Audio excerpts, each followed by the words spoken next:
Hello, this is Josh from Literary Gladiators, and today I'm here to discuss the third Roundtable Read selection for the graphic text category. And that is 1984, the graphic novel. This was adapted and illustrated by Fido Nesti, and is based on the storyline and what took place in the original novel written by George Orwell. This book is very faithful to the original book, probably the most haunting and the most intense of dystopians, especially in this day and age. And it is very faithful to that book. It also helps develop an easier understanding of the original book. With that being said, while one should be inclined to pick this up, they should also be inclined to pick up the original 1984. The storyline is exactly the same. Winston Smith lives in Oceania, which is a dystopian world that is ruled by Big Brother and a tyrannical establishment. Big Brother is representative of Joseph Stalin. The society is what we can imagine is a reimagining of what the Soviet Union would have been like had it been allowed to continue until 1984. Or if Stalin or those influenced by Stalin had the ability to have greater global impact. The specific setting is what we would imagine as being the United Kingdom, because Orwell himself was from that area. Winston Smith works in the Ministry of Truth, specifically in the Records Department. Part of his job is creating the language of the society, known as Newspeak. There are four ministries. The Ministry of Truth, also known as Mini-True, is in charge of the news, the entertainment, education, and the fine arts. The Ministry of Peace, also known as Mini-Pax, deals with war. Ministry of Love deals with law and order, also known as Mini-Love, spelt L-U-V. And the Ministry of Plenty deals with economic affairs, also known as Mini-Plenty. Also working in the Ministry of Truth is Julia, who works in the fiction department. The two of them cross each other's paths here and there, not really minding much. They just see one another. Winston notices Julia's eyeing him. He keeps his attention to her, but doesn't mind as much. Doesn't seem to carry that with him too heavily. Lives on his own. Engages in a life that is ordinary for that circumstance, because this is not an ordinary circumstance. This society is heavily influenced by groupthink. Obedience is a strength. The slogans, in fact, are war is peace, freedom is slavery, and ignorance is strength. The haunting part is that we can sometimes see aspects of that in our own world. The fact that war is encouraged, it should never be encouraging to see innocent members of the general population being sent off to fight against one another and kill one another. in the name of causes that the establishment finds a bigger deal. You could argue that some of it is justified. If somebody makes a deliberate attack, that would be one thing, but it would be more of an action going against the attacking source. But it almost feels like in this society, wars are created and not meant to be a defense mechanism, but an agitated one. Freedom is slavery. There are great concerns in this day and age where exercising certain freedoms has been viewed as selfishness. The idea of having to do as you're told for your own good. A good question to keep in mind is if a rational reason cannot come out of a certain order, for instance, the because I said so explanation, it's a greater concern that the greater priority is the authority being in control, rather than the obvious well-being of the individual.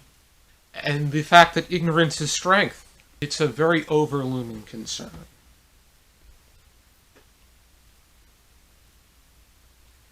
It is definitely easier to conform. It's easier to not acknowledge the concerns of our world. But it doesn't do anything to change it. It only solidifies it.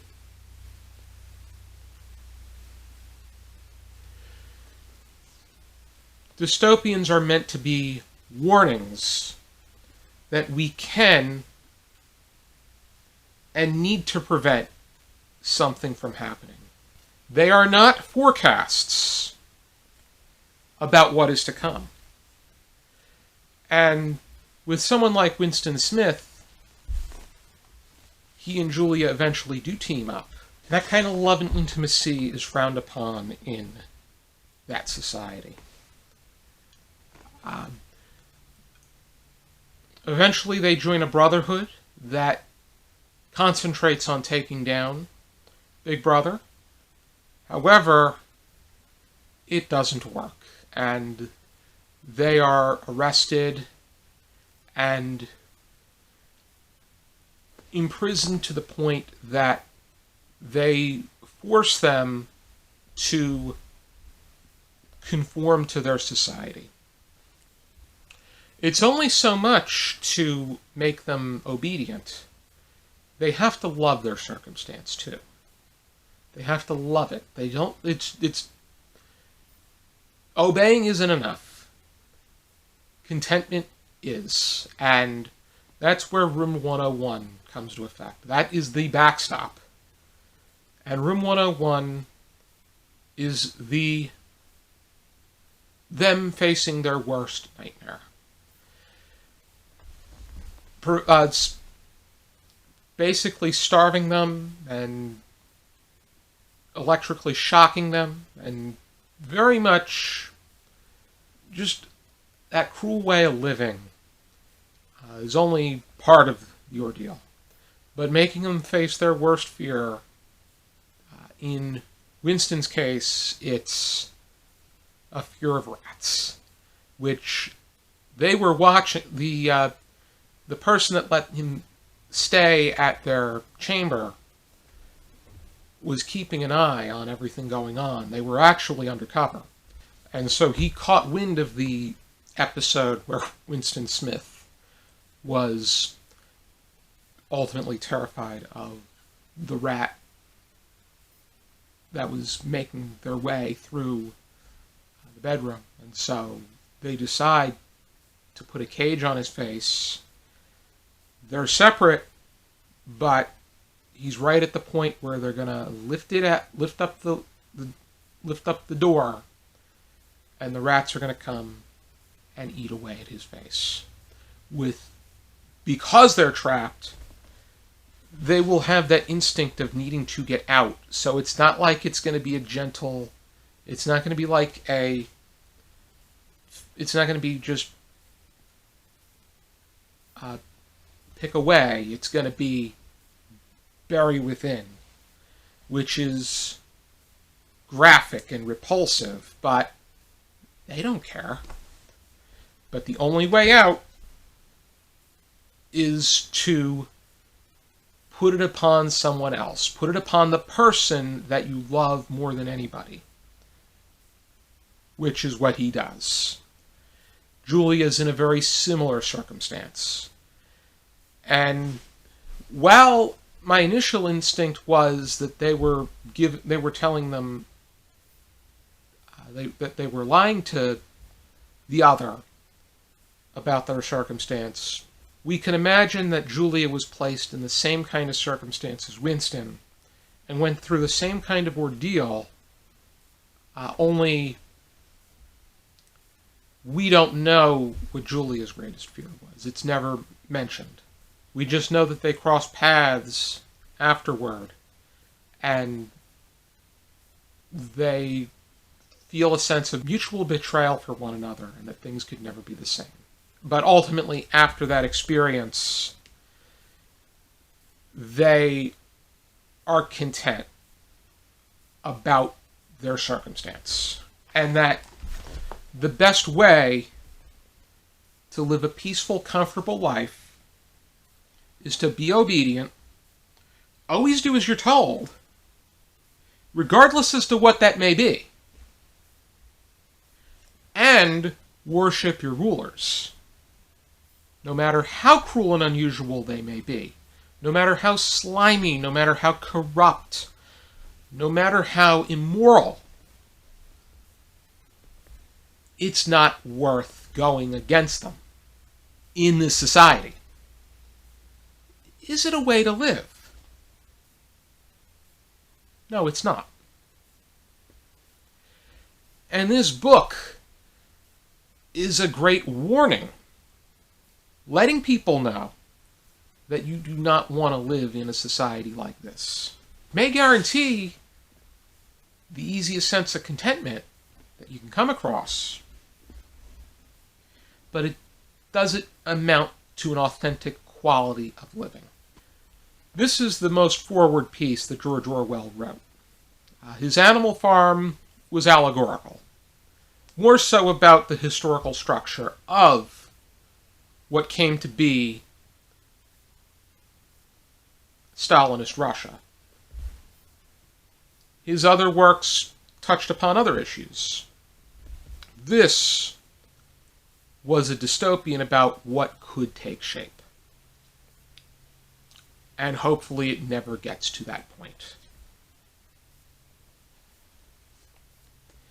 As for the book itself, I thought that it was very faithful to the original adaptation. My critiques would primarily be on the basis of the illustration. One could argue that it was somewhat plain. For instance, this is the way it looks. I was very curious to see what it would look like, because I never saw this. Charlie was the one that brought it up to my attention, and he said that they had it at the library. But I always felt that it was a very plain piece. There wasn't as much dimension as far as the characters were concerned. So that's not necessarily the graphic novel thing. And I'm more so approaching the graphic novel rather than the original book and its story, but how it adapts into the graphic novel. But I would say that there are things that I wish were illustrated a little bit better. I thought that Big Brother would have looked a bit more intimidating. I don't think he looked very intimidating. He looked more like a working-class civilian than he did, because Stalin wanted to make himself look intimidating to the point that he was a high and almighty ruler, even though he was only 5'5" and spoke like Popeye the Sailor Man without the incredible rasp and intensity. Emanuel Goldstein was very reflective of Leon Trotsky, and one of the major parts of 1984 was Emanuel Goldstein's book within the book. I wish that that was depicted a bit better in the graphic form as well. I thought that it was very crucial in displaying the key messages that pertain to the way that the human nature in the face of leadership works. I don't necessarily agree with Orwell on the when it comes to socialism, because it doesn't really pan out all that when placed in the hands of human nature. Socialism is never executed properly, because once somebody obtains the position of power, they don't want to let it go, and they turn into what they were going against. But as for the depiction of the book itself, it could have been more. I wasn't as impressed with that aspect, and I wish that some of the, because when they were talking about the different ministries, I didn't think the visual for that was as good as it could have been. I was more confused than I was in better understanding. But even with my critiques, I still think that 1984, the graphic novel, is a good companion for the original book. And I think that it is definitely an important book to read when it comes to better understanding the process of thinking and how important it is when viewing your society and thinking practically.